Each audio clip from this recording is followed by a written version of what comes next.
Take a journey on the Silk Road, Marco Polo's ancient route to China. Produced at a cost of $50 million and requiring over 10 years to produce, the Silk Road video collection is comprised of separate adventures linking ancient and modern-day Asia. Broadcast to outstanding critical acclaim in over 25 countries, the Silk Road is now available on video for the first time. With the entrancing music of Gitaro as a backdrop, each of the episodes in the collection focuses on the history, art, and culture of one of the world's most inaccessible regions.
In the Mongolian language, the word Khara means dark, and the word Khoto means a castle. The dark castle of Karakhoto once lay on the Silk Road, but it was destroyed by the terrible Chingis Khan, and then it disappeared together with all the inhabitants of the region.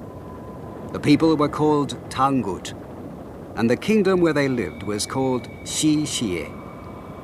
When the destruction was over, the castle of Karakhoto, which had been the fortress of the Tangut people, was buried under the sands of the Gobi Desert. The masters of the castle and the secrets of their script disappeared from the face of the earth.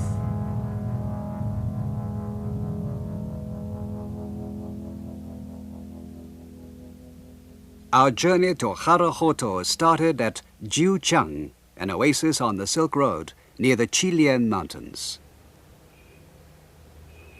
The dark castle is in the middle of the desert, about 400 kilometers or 250 miles north from this bell tower at Jiuchang.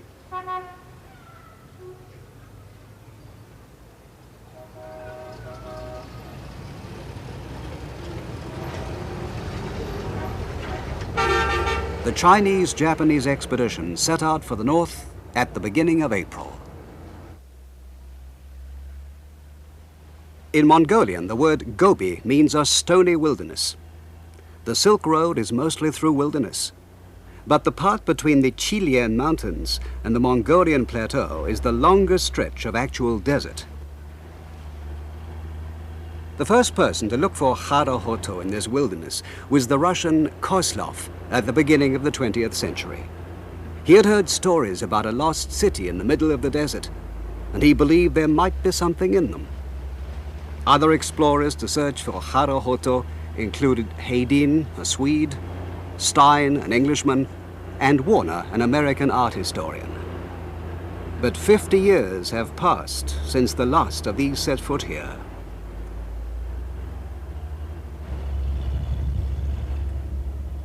There were archaeologists both from China and from Japan with us.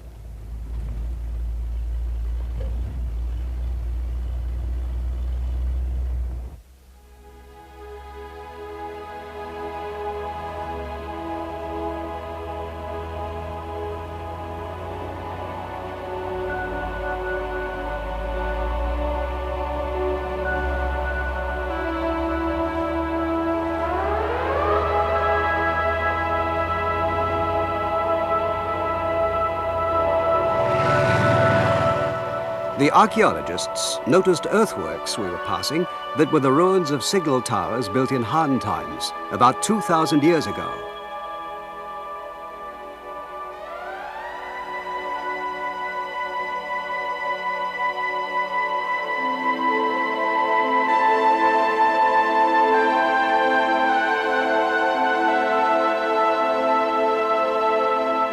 The Agena River fed by melting snow from the Chilean mountains. About 2,000 years ago, the road by this river connecting Jiuqiang and Karakhoto was the scene of many battles between the wild nomadic Huns and Chinese soldiers who kept the Silk Road safe for travelers. Along the river, the Chinese built a series of forts and a line of defense extending northwards. Karakhoto was the most northerly point of this line of defense.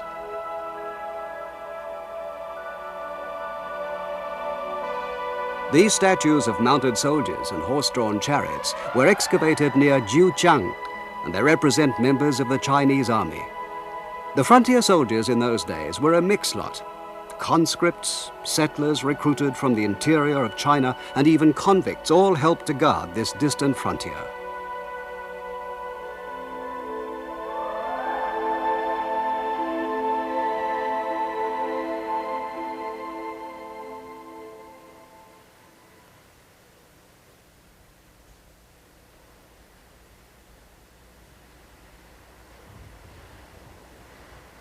"250 kilometers, or 150 miles from Jiuqiang, we pitched camp for the first time. The temperature during the day had been about 20 degrees Celsius, or 70 degrees Fahrenheit. But during the night, it quickly fell to as low as about -6 degrees Celsius, or about 20 degrees Fahrenheit. This wide range of diurnal temperature is quite common in the Gobi Desert. We found the dried hoof of a camel, which showed no sign of decomposition. Perhaps the camel had been killed by wolves. We couldn't guess.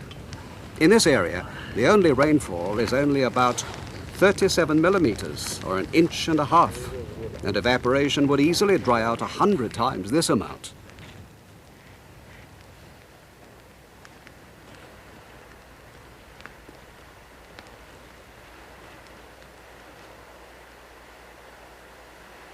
The Japanese archaeologist remarked that he would have liked to be able to explore this area on foot if there'd been time. What discoveries must be waiting in the desert to help solve some of the mysteries of history?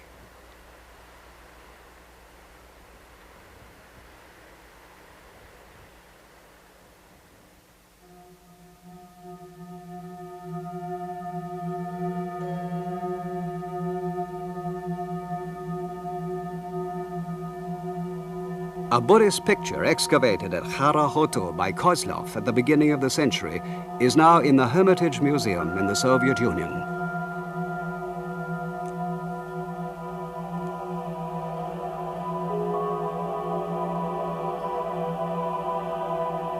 In contrast with most Buddhist art, this picture is decidedly disturbing.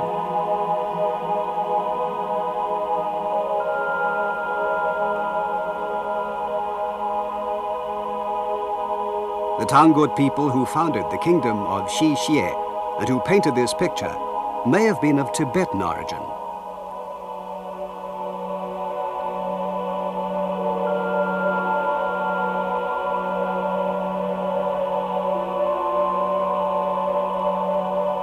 Tibetan culture has connections both with the West and with the East, but it is quite distinctive.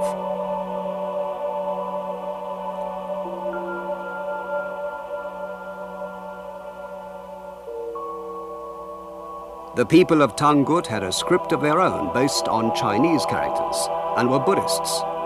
They conquered the treasure house city of Dunhuang and established a great kingdom in the middle of the desert.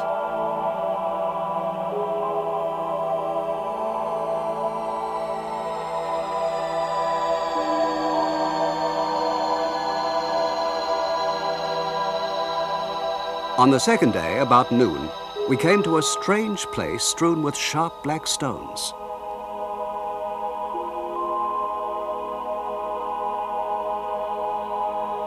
Even by the standards of the Gobi Desert, this is a fearful place, and the local people dread it.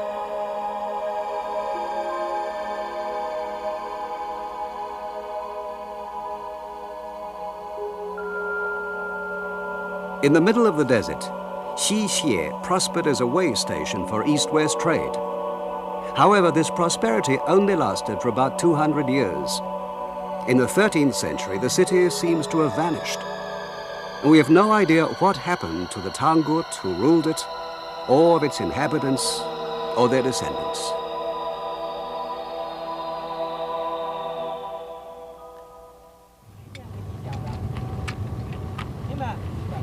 About 350 kilometers, or 200 miles from Jiujiang, we came to the first oasis on our journey, the town of Xixia. In Marco Polo's book of his travels, there's a mention of an Xixia, but it wasn't this town, which was built only around 1960. But because of the oasis, the name still remains.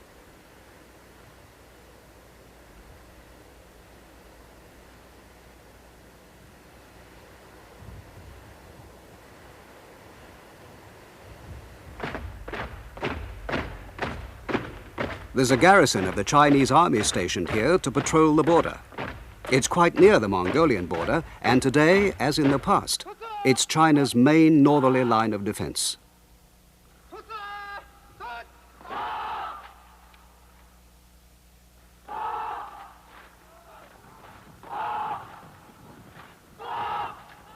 We heard a rumor that in the Gobi Desert to the south of the town, there was a launching base for missiles and satellites.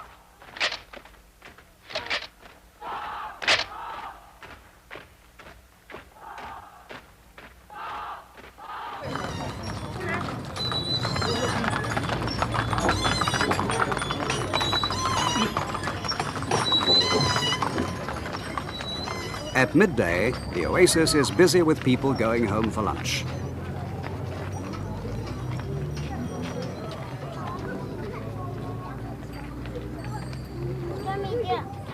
We were a great attraction. There are very few foreigners to be seen here.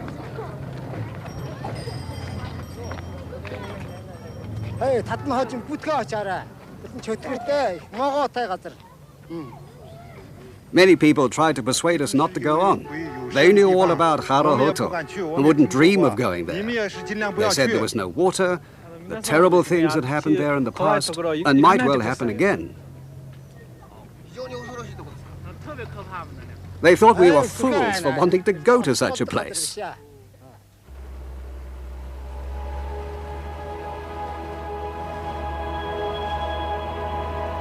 Karakhoto lies east of Xixia, near a place where the Xixia River becomes a group of small lakes.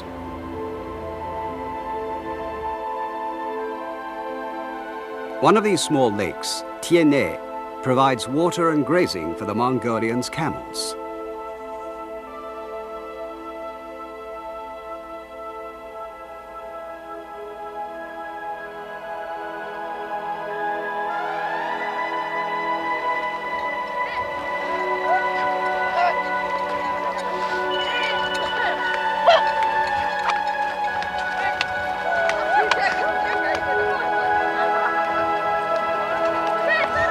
Here, even the smallest child is a skillful camel rider. This herd of 500 camels is being looked after by a group of 3 families. For people who live in the Gobi Desert, camels are quite indispensable.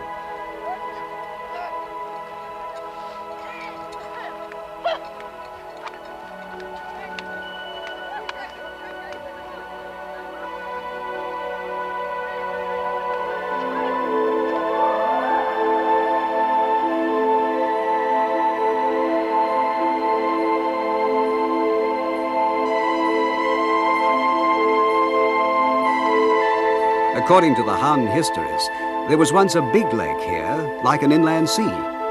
Today, the Great Lake has broken up into a number of smaller ones. The Chinese scientists believe this is due to movements of the sand over 2,000 years.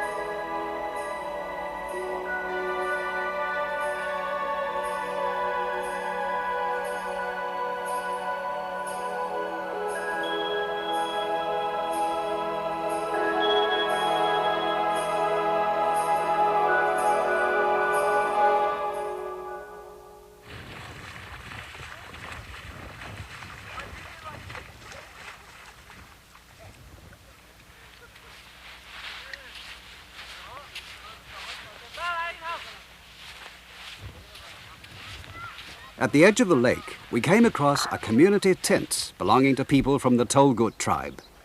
The Tangut are Mongolians who wandered here about 300 years ago from Xinjiang, far away in the west, and settled down.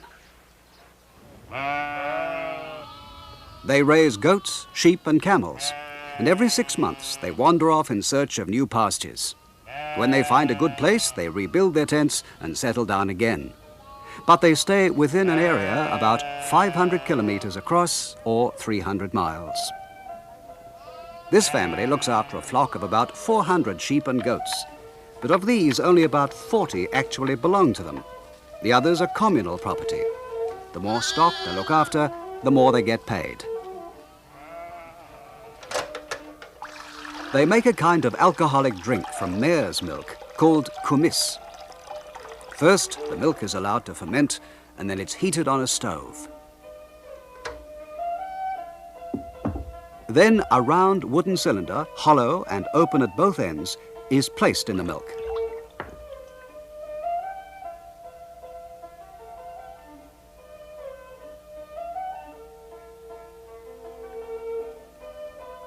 And a small pot is suspended inside the wooden cylinder.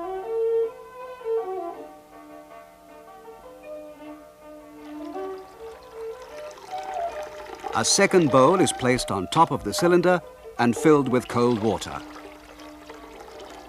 The alcohol in the mare's milk condenses on the cold water bowl and trickles down into the small pot.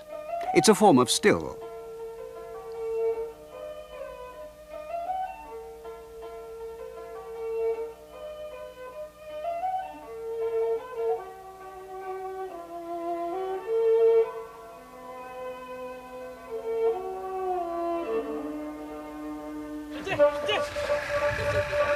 We met one Tangut tribesman who had been near Karakhoto several times in the course of his wanderings. He was 71 years old, and his name was Tamdon.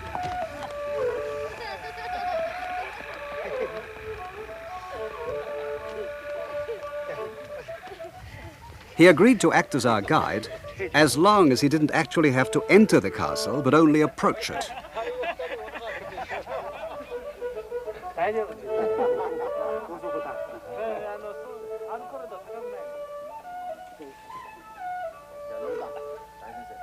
They serve the kumis in silver cups.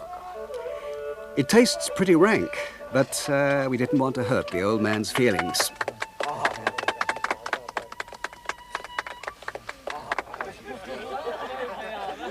We found out afterwards that if you don't down it at a single gulp, they always refill the cup.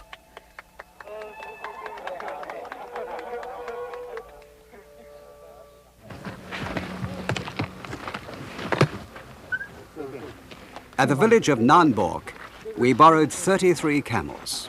We had our equipment, water, food and so on, more than a ton of luggage altogether.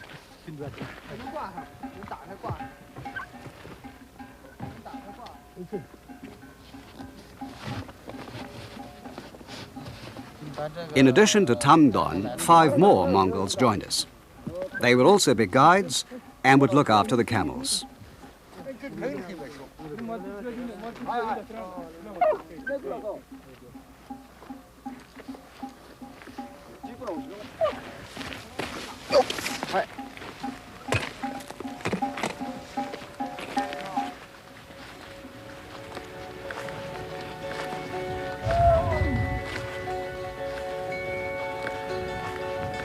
It was about 50 kilometers or 30 miles to Karakhoto.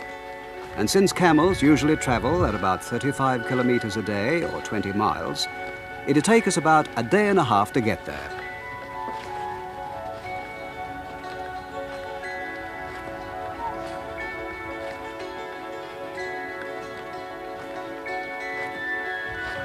You can get a good view from a camel, and it's quite broad to sit on.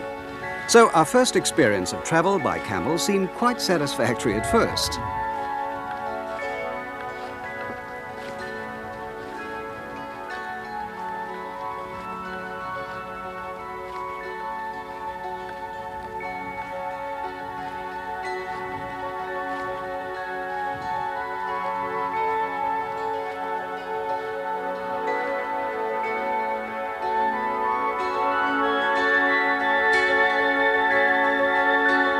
Tangut told us there was a tall stupa or pagoda at Karakhoto which ought to be visible from a distance.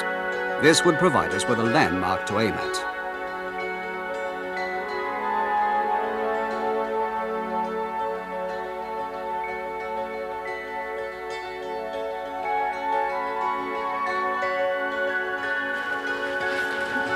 Each camel carries about 150 kilograms of luggage. That's 300 pounds. 2 or 3 of them were laden separately with our equipment and material to make a yurt, a tent.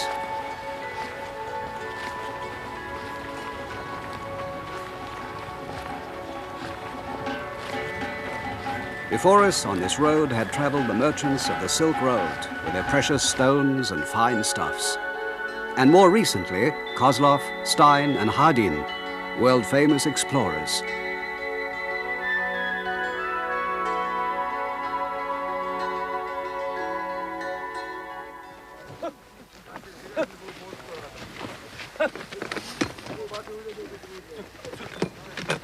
We soon had to stop. We found that 2 hours on a camel was about as much as we could take.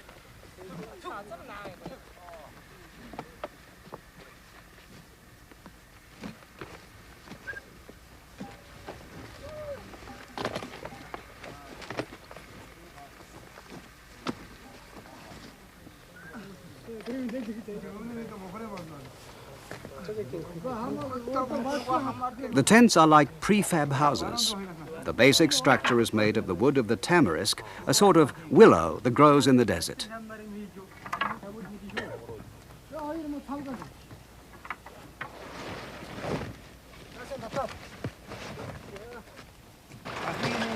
You join the side sections, make an arched roof covered with felt pieces, and that's it. 4 or 5 people can put one up in less than 40 minutes.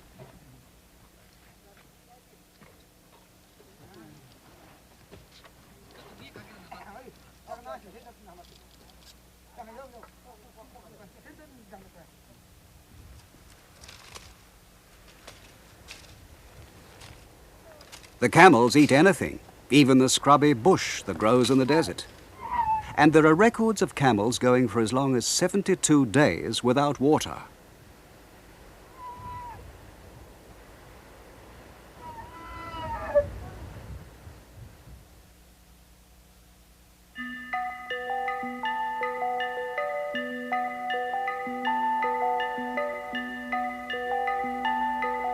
Even in early April, the ground temperature in the Gobi Desert is well over 40 degrees Celsius or 100 degrees Fahrenheit. The hot air seems to shimmer, and you can see mirages everywhere. Yet when the wind blows, the air is so dry it feels cool against your skin.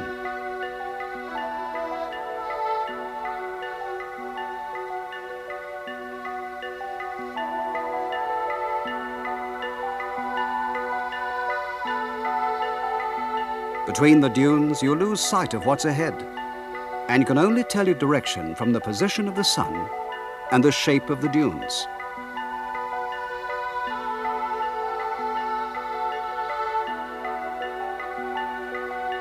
Here, because the wind blows from the northwest, the dunes slope southeast. The dunes continue uninterruptedly.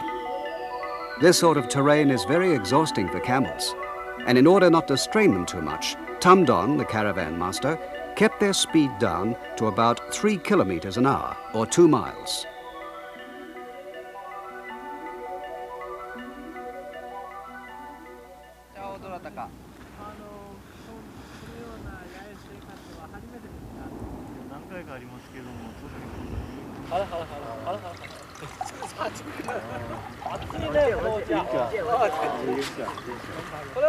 They drink an odd beverage here called oily tea. It's made by adding hot water not to tea leaves, but to a mixture of flour and mutton fat. It isn't to everybody's taste, but it certainly kept us warm.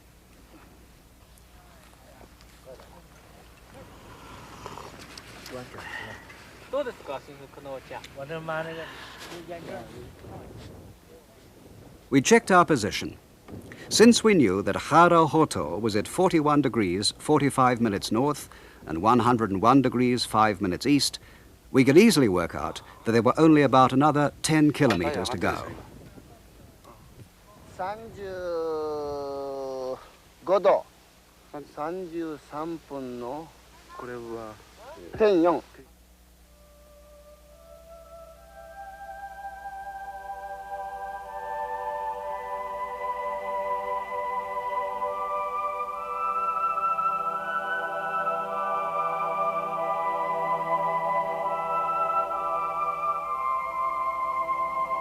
As we progressed, we kept our eyes open for the stupa landmark.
At 6:20 on the 6th of April, we sighted Karakhoto for the first time.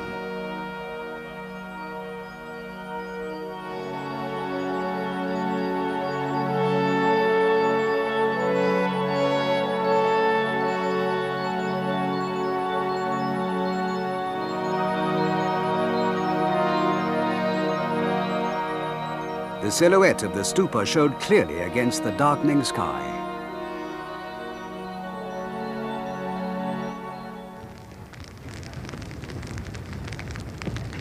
The old man told us, don't go near the castle at night, or a curse will fall on you.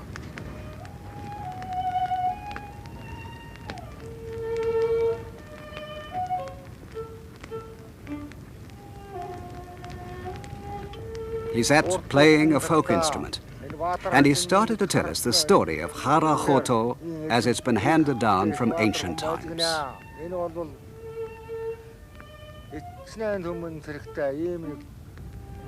Чадalтай баатар хүн байж гэн энэ бол хичнээн олон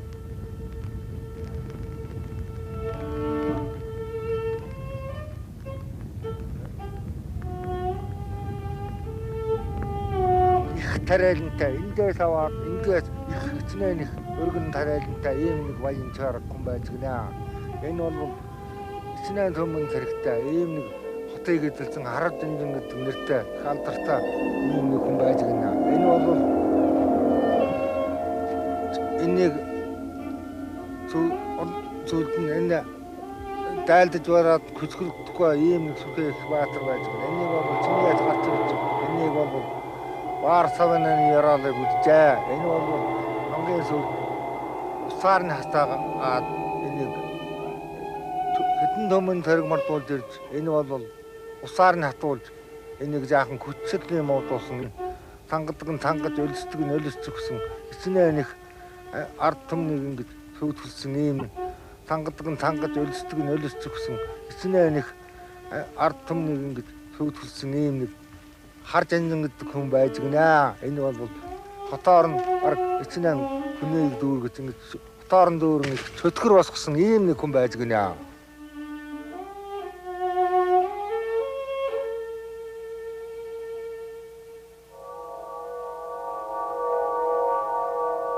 The legend didn't end there. One day, Batir's great enemy appeared before the castle wall. It was the ruler of the northern Mongols, Chingis Khan. Batir led his soldiers out towards the mountains to the east. 3 times they fought the enemy, and 3 times the battle remained undecided.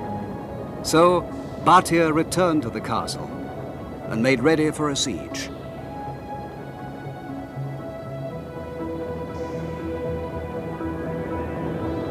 Time after time, the castle walls were attacked, but no impression could be made on them.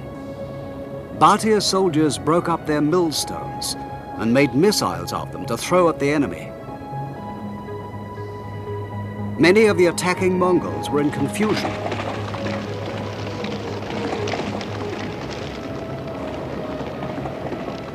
Then Chingis Khan thought of a plan. "Dam the river which passes the castle," he cried. They brought sand in carts and changed the course of the river to the west.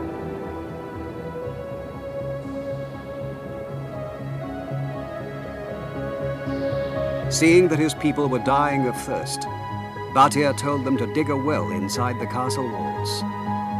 They dug in the west corner of the courtyard to a depth of 240 meters or 800 feet. But they couldn't find a drop of water. Now Batir knew that the end was near.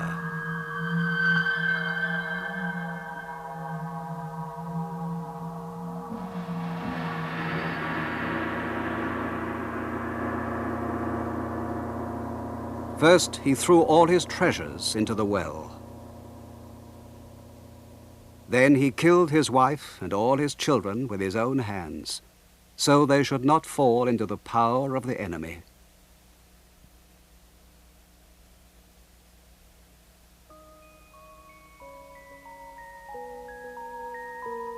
Then he and his soldiers sallied forth for their final charge.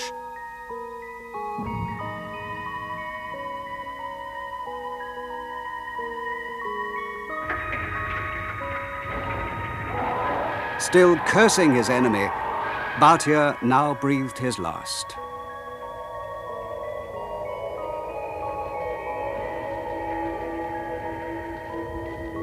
After the castle had fallen, Chingis Khan and his soldiers searched it for the treasure, but all in vain. No one ever saw it again.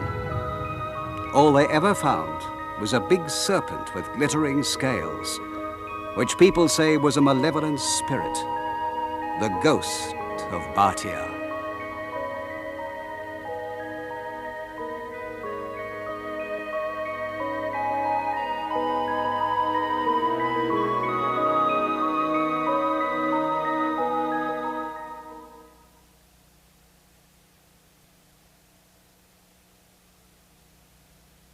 With the first rays of the morning sun, we rose and went into the castle. We were its first visitors for half a century.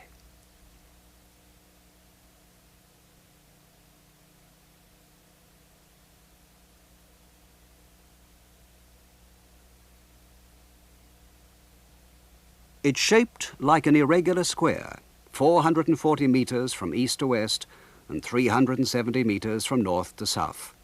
There are gateways on both the east and the west sides. The interior of the castle was something like a small town.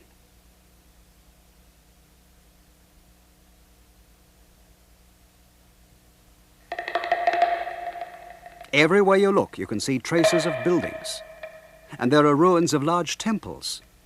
It's obvious that the people were devout Buddhists.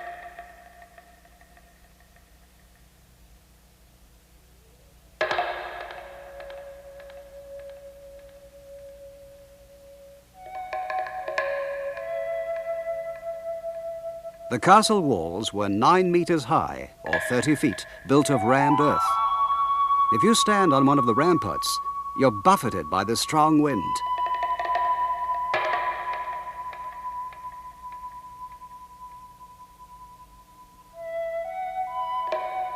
The stupa is in the northwest corner. More than 18 meters high, or 50 feet, it dominates the castle. It is said to be a perfect example of Tibetan-style architecture.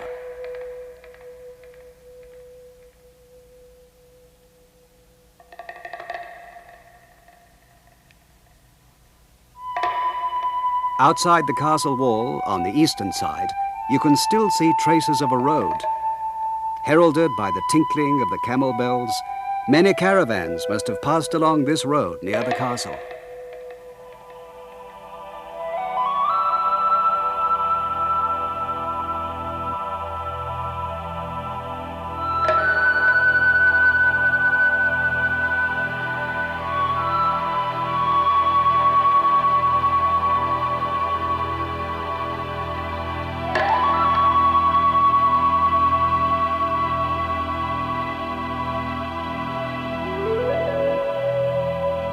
When you enter the eastern gate, the first thing you see is a temple.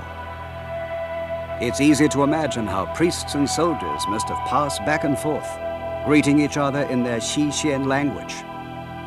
Today, there's nothing left but bits of broken tile.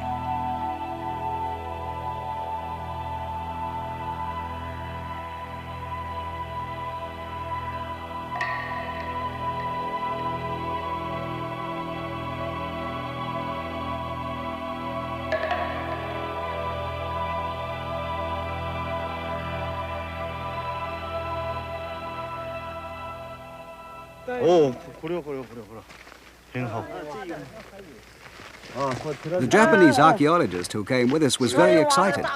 He'd never expected to see so many ancient relics just lying on the ground.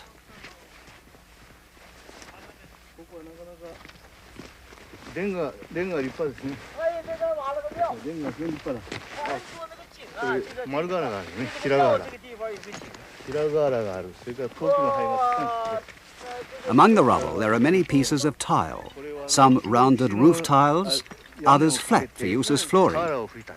The archaeologists told us that they showed that the ruin was of a Buddhist temple and that the architecture had been influenced by the Chinese.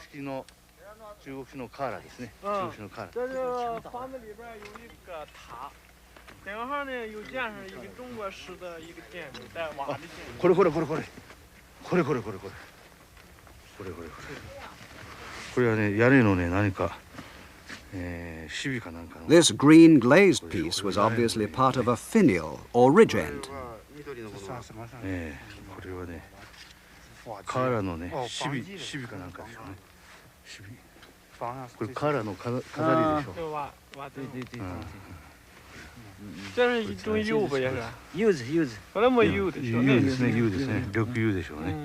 This tile was in the form of a demon whose job was to guard the temple against evil spirits.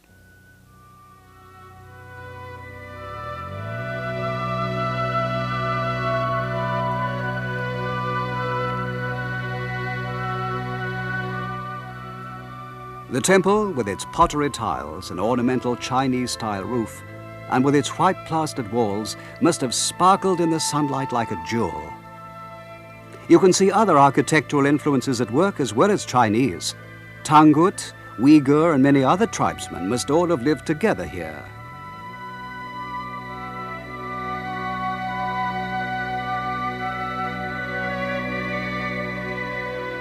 It seems that the northern part of the castle courtyard was reserved for temples and offices, and the southern part for the houses of the ordinary people. For in the southern half, there's no sign of any tiles or even plaster.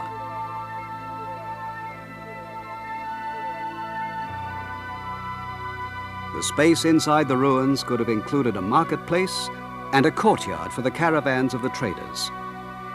The ordinary people's houses must have been made of sun-baked brick, with wooden cross beams supporting a clay roof.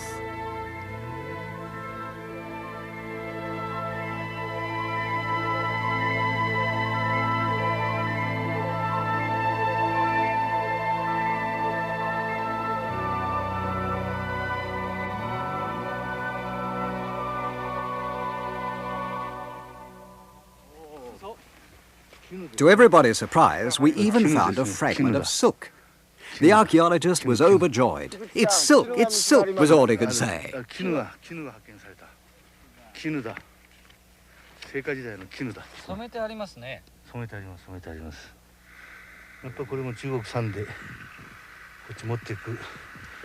The extreme dryness of the climate accounts for the preservation of the silk for such a long time. It was not exactly in good condition, but the fine weave of the silk enabled the professor to conclude that it had been imported from the interior of China.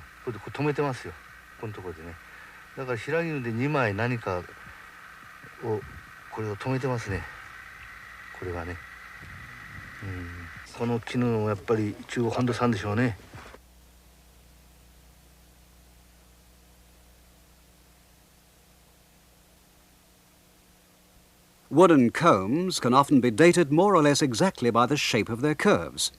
This one was made by the Tangut.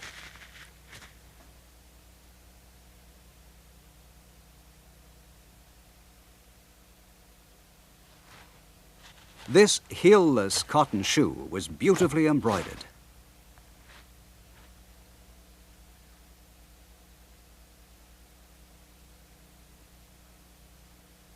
Once the Tanguts had established their kingdom, they adopted many Chinese customs, for instance using buttons like this one.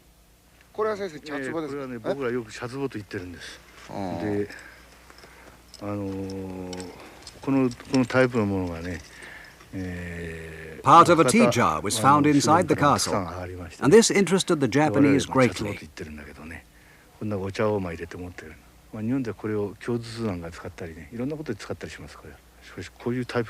The archaeologist examined the fragment carefully, as tea jars like this one have also been found in Kyushu in southwestern Japan. It's evidence of the fact that tea must have been an important trade item, and that Karakhoto must have traded in tea.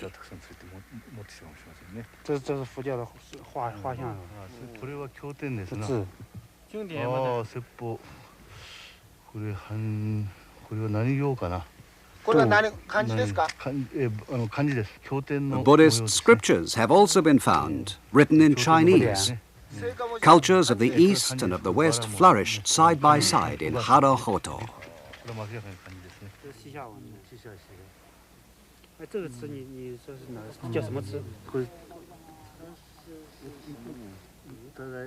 We also found many scraps of paper with writing in the Xixia script, which has still not been entirely deciphered. Perhaps some of these inscriptions will help the work of deciphering.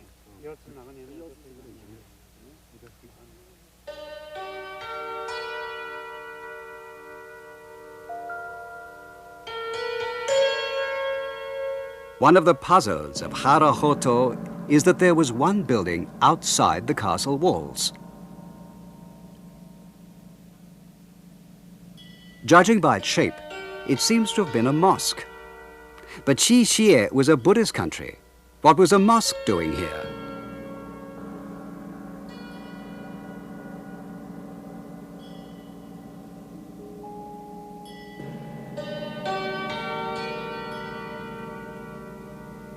Perhaps there were Muslims among the people ruled by the Tangut, and perhaps they regarded the interior of the castle as profane, so they built their mosque outside. Traders from India and still further west would have prayed in the mosque and found relief after the long and arduous journey along the Silk Road.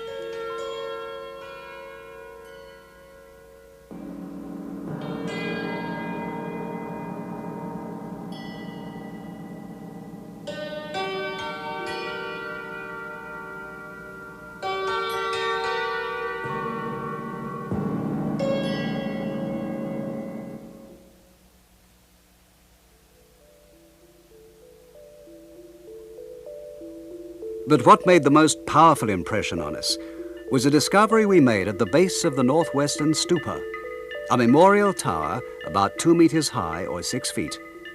Erosion caused by the wind had made the walls of the tower cave in, and its floor and the ground outside was scattered with countless tiny memorial images that had been stored inside.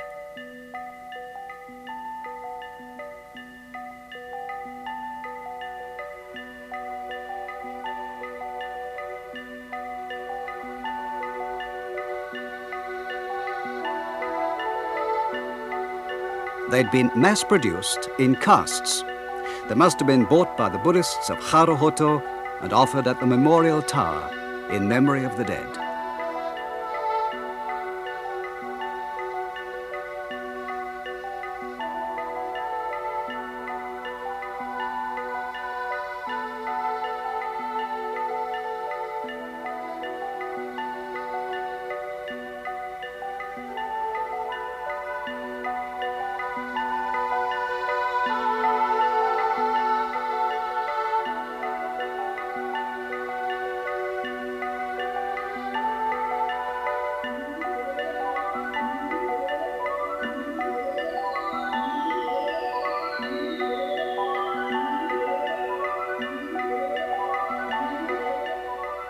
We took a few of the Buddhas from museums in China, but left the rest exactly as we'd found them.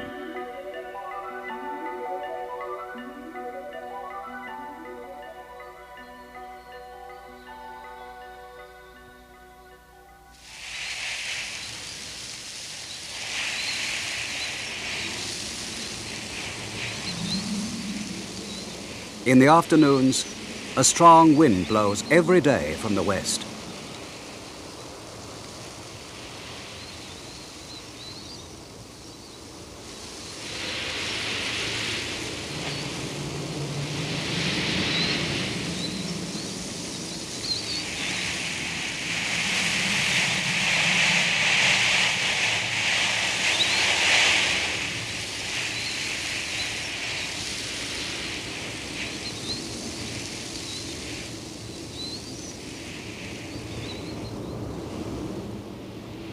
The rivulets of drifting sand seem like the gliding motions of the legendary serpent that guards the treasure of Karakhoto.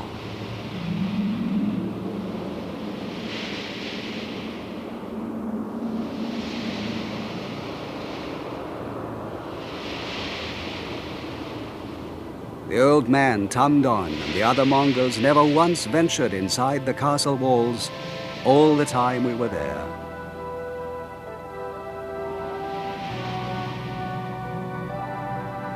Once again, the sand blows against the walls, drawing a veil over the legendary dark castle of Karakhoto.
Take a journey on the Silk Road, Marco Polo's ancient route to China.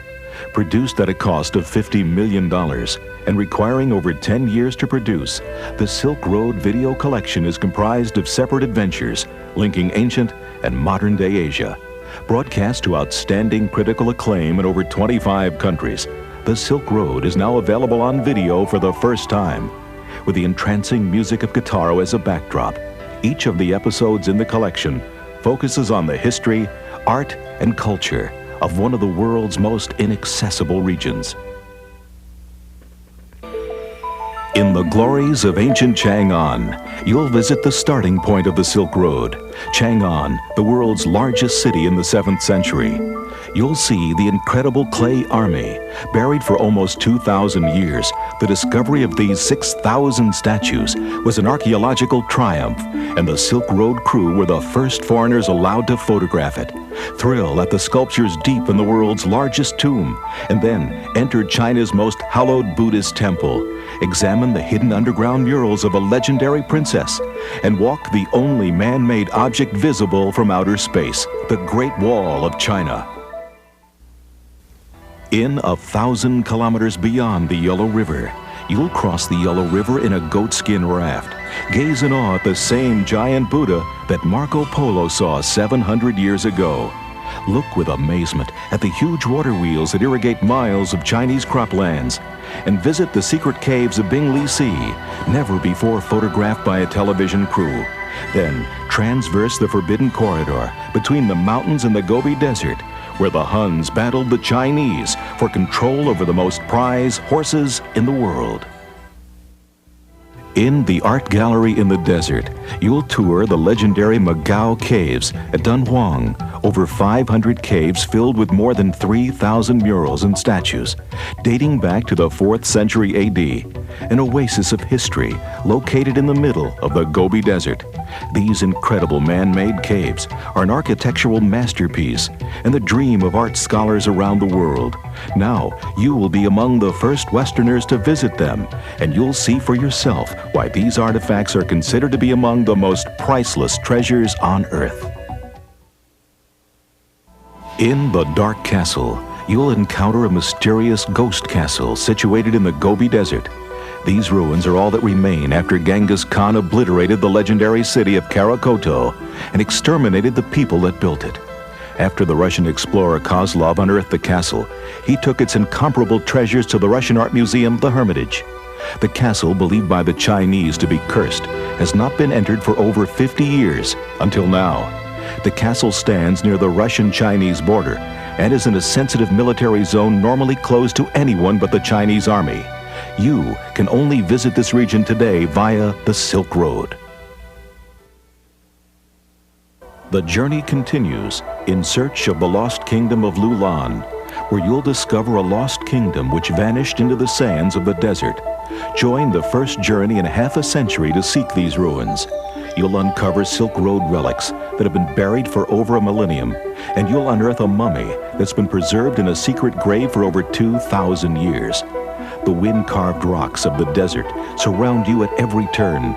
You'll gaze in amazement at the beauty that has taken nature an eternity to create. In across the Taklamakan Desert, you'll be the first foreign visitors in over 75 years to visit the ancient Buddhist city of Muran. Visit the beautiful home of a Chinese farmer and his family, and the gardens and vineyards that surround their land. Meet nomads in an oasis town, and be delighted as the village children sing and dance for you. You'll then attempt to cross the desert described by the locals as the place from which nothing living returns. After losing your way in the 120-degree heat, your caravan will stumble into ancient ruins and then attempt a night escape across the desert to safety. The Silk Road is an opportunity to travel through Asia as never before possible. Experience a voyage into the past by visiting the present. Examine the art, thrill to the scenery, and enjoy the hospitality of the people of these far-off regions. Your copy of the Silk Road will be your passport to an unforgettable journey.